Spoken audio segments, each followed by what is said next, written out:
Boombox. Hola, ¿qué tal? Soy Valentina Herrera y estos son los hechos más importantes de este viernes 23 de septiembre. La noticia del día estuvo marcada por los bloqueos que ya completan 48 horas en la vía que lleva de Medellín a la costa Caribe. Bloqueos que se dan principalmente en municipios como Tarazá, Caucasia, Cáceres, esto en el Bajo Cauca de Antioquia. Allí un grupo de mineros informales cerró el paso en protesta a la quema de dragas y otros equipos por parte de la fuerza pública. El problema se ha agravado al punto de que van más de 30 carros saqueados en las últimas horas. Allá destaparon otra mula, ¿verdad? Están destapando otra mula, están robando todas las mulas. Todas las mulas. Mira, están robando una mula que lleva gaseosa, lleva agua. Precisamente entidades de diferentes gremios de transportadores han pedido al gobierno nacional una intervención urgente por parte de las diferentes autoridades competentes. Aseguran que además de tener la carga frenada más los robos, han generado millonarias pérdidas. Así lo dijo Anderson Quiseno de la Asociación de Transportadores de Carga. Encerrados entre estos bloqueos, algunos conductores desafortunadamente han tenido que abandonar la carga o los vehículos dejándolos a plena deriva. Pero lo más grave fue la muerte de un menor que requería una atención médica urgente, pero la ambulancia que lo iba a trasladar no pudo llegar por culpa de los bloqueos. Así lo confirmó el general Henry Zanabria, director de la Policía Nacional. 10 puntos de bloqueo que imposibilitan la salida y la entrada de vehículos, particularmente de las ambulancias. Ante una lesión personal sufrida en un accidente ocurrido con este menor de edad, no fue posible la atención médica oportuna. Ante esto, el ministro de Defensa, Iván Velázquez, confirmó que están tratando de mediar, pero si no se llega a ningún acuerdo, deberán intervenir. Hay bloqueos, varios bloqueos, de manera que igualmente hay vehículos que se encuentran entre las secciones de bloqueos realizadas. Han pretendido quienes manifiestan que cesen esas actividades, que no se continúe acabando con la maquinaria utilizada para la minería ilegal.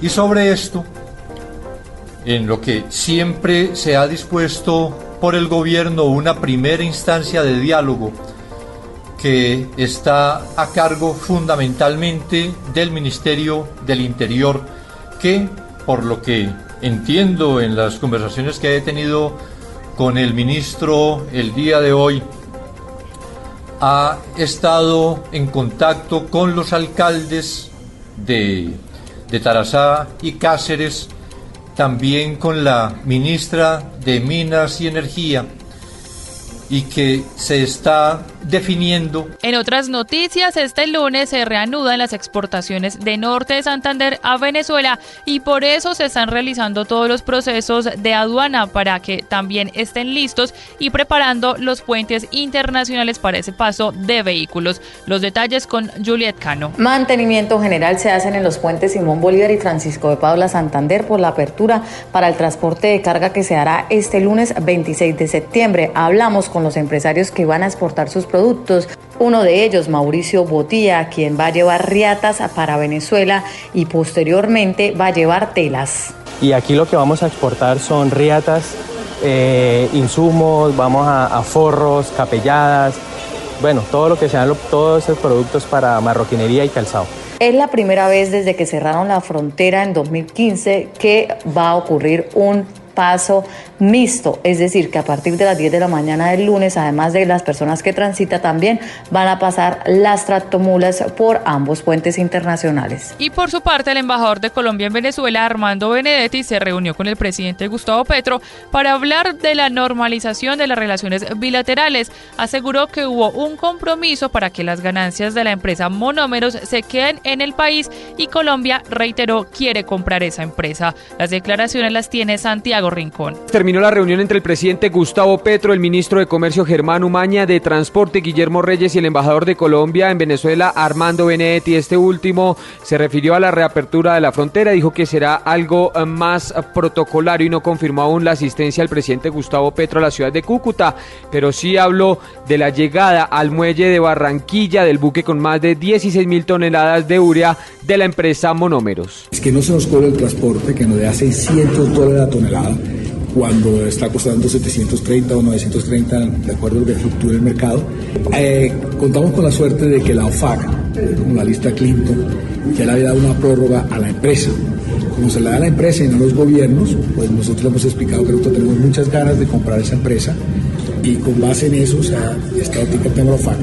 Otra cosa importante es que los recursos que ellos van a tener Monómeros se van a quedar en Colombia, no se los van a llevar para Venezuela también. Confirma entonces el embajador Armando Benedetti la intención del gobierno colombiano de comprar la empresa Monómeros, y por otro lado confirmó lo que habíamos informado en Blue Radio, y es que la aerolínea Conviasa no podrá realizar el vuelo a Colombia por encontrarse en la lista Clinton. Y no se puede hacer ese vuelo, y nos recordaron textualmente de que Colombia no podía recibir la aerolínea porque la aerolínea está sancionada. Por último, dijo que habrá representación del gabinete del presidente de Venezuela, Nicolás Maduro, en la frontera, pero que la presencia del mandatario del país vecino no está confirmada. Otra de las noticias del día tiene que ver con un borrador de proyecto que conoció Blue Radio, en el que se habla de que los integrantes de grupos armados organizados podrían recibir rebajas de hasta el 60% de la pena y beneficios como reclusión en prisiones comunitarias. Este proyecto acogería recomendaciones de la Corte Constitucional, la Academia,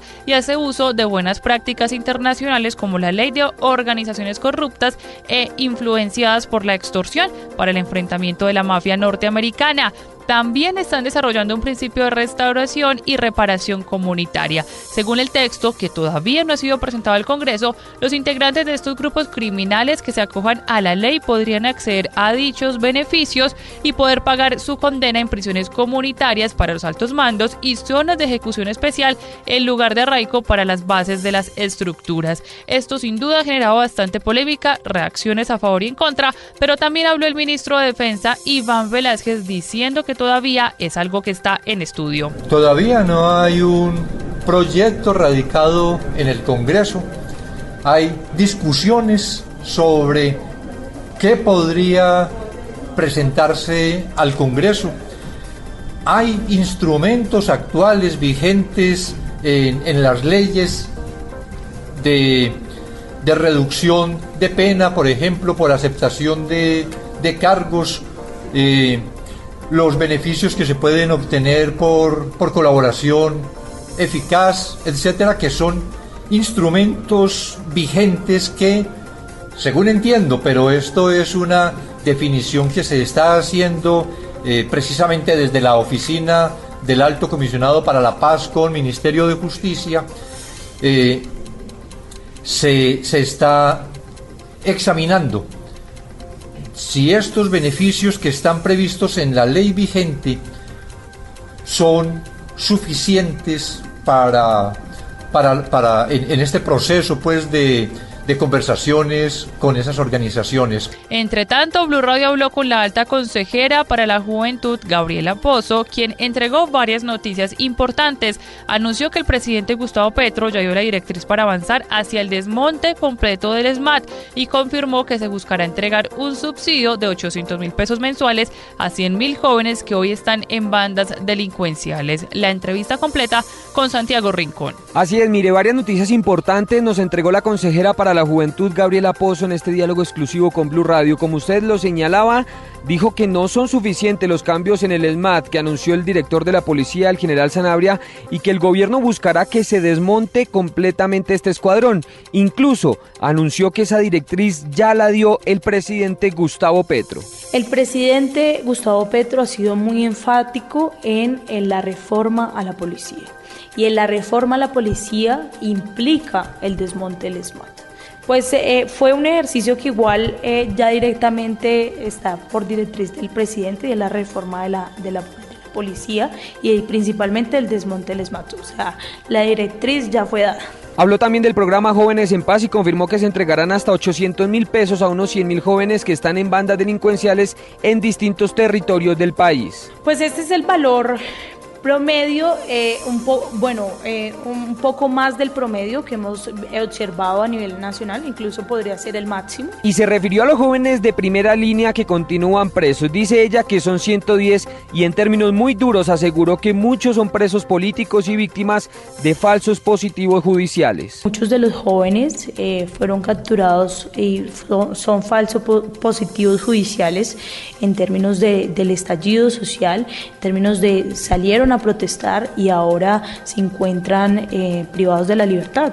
Por eso, lo primero que han hecho desde la consejería es adelantar un censo, analizar cada caso, tratar de mejorar sus condiciones en las cárceles y que se buscará la libertad de los que se consideren víctimas de persecución judicial. Poder garantizar que estos jóvenes estén en las mejores condiciones también, o sea, diferentes casos nos han llegado de jóvenes que están durmiendo incluso hasta parados porque no hay espacios, donde también en términos de alimentación, también de sobrevivencia en estas cárceles y estamos avanzando sobre todo en esas garantías. Señala la consejera que en su nuevo rol en el gobierno ha avanzado en construir confianza con la policía, pero que seguirá alzando su voz, por ejemplo, cuando se use el ESMAD en protestas. Hablemos ahora de economía porque el ministro de Hacienda, José Antonio Campo, anunció en Cali nuevos cambios que tendrá el articulado de la reforma tributaria. Entre ellos está que las empresas pequeñas como las panaderías y las tiendas no paguen el polémico impuesto a los alimentos ultraprocesados. Vamos a establecer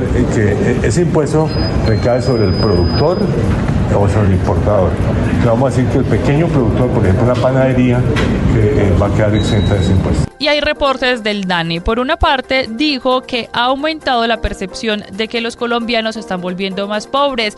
Entre julio y agosto se disparó el número de jefes de hogar que se consideran pobres. Este llegó al 46.6%. Marcela Peña. Las mujeres son las más afectadas con este aumento de la percepción de pobreza, con un incremento de 3.4 puntos en el mes de agosto, mientras que para los hombres hablamos de un aumento de 2.9 puntos según el pulso social del DANE.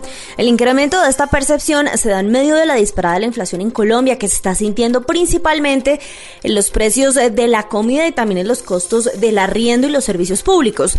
Las ciudades donde más gente se siente pobre en Colombia son Quibdó, Sincelejo, Valledupar y Montería. Y el DANE también habló de cómo nos ha ido en materia de la pandemia. Dice que luego de todos estos meses de tener el COVID-19, ya se han confirmado más de 140.000 colombianos que han fallecido por el virus. Las cifras completas las tiene Oscar Torres. Es un análisis que hace el Departamento Administrativo Nacional de Estadísticas, DANE, en el periodo entre el 16 de marzo de 2020 y el 4 de septiembre de este año. Durante ese periodo se han registrado un total de muertes que se dividen en dos. Por un lado, los casos confirmados, que fueron 142.607 registrados en Bogotá con 29.207, en Antioquia con 18.040 y el Valle del Cauca con 15.171.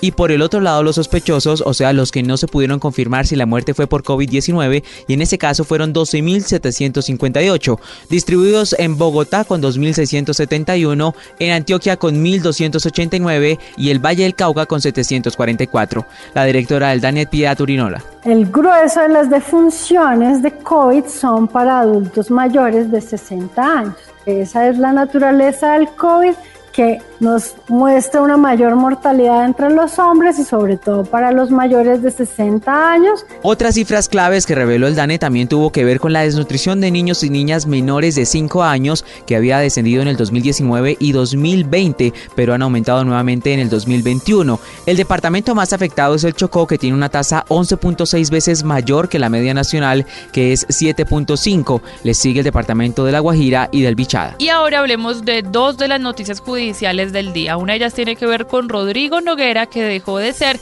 el rector de la Universidad Sergio Arboleda en Bogotá. Una salida que se da en medio de la polémica porque a esa universidad le retiraron la acreditación de alta calidad por parte del ministerio en medio de la polémica por los contratos que daba a diferentes personalidades como supuestos docentes, pero que nunca dictaban clase. Ahora Jorge Noguera, hermano del recién renunciado, será quien ejerza el cargo de rector mientras continúan las investigaciones.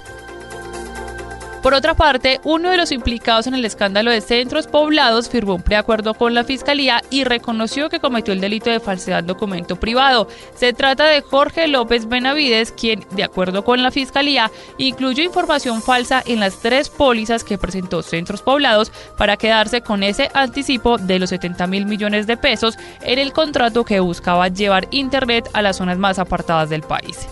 Y cerramos con la noticia deportiva del día, que tiene que ver la despedida de Roger Federer como tenista profesional, que se dio en el estadio O2 de Londres. El suizo, ganador de 20 títulos de Grand Slam y considerado uno de los mejores deportistas de todo el tiempo, decidió compartir su última vez en la cancha con Rafael Nadal. Recuerde que puede seguir el desarrollo de estas y otras noticias en blurradio.com. En Twitter nos leemos como @blurradioco. No olviden activar las notificaciones. Les habló Valentina Herrera. Boombox.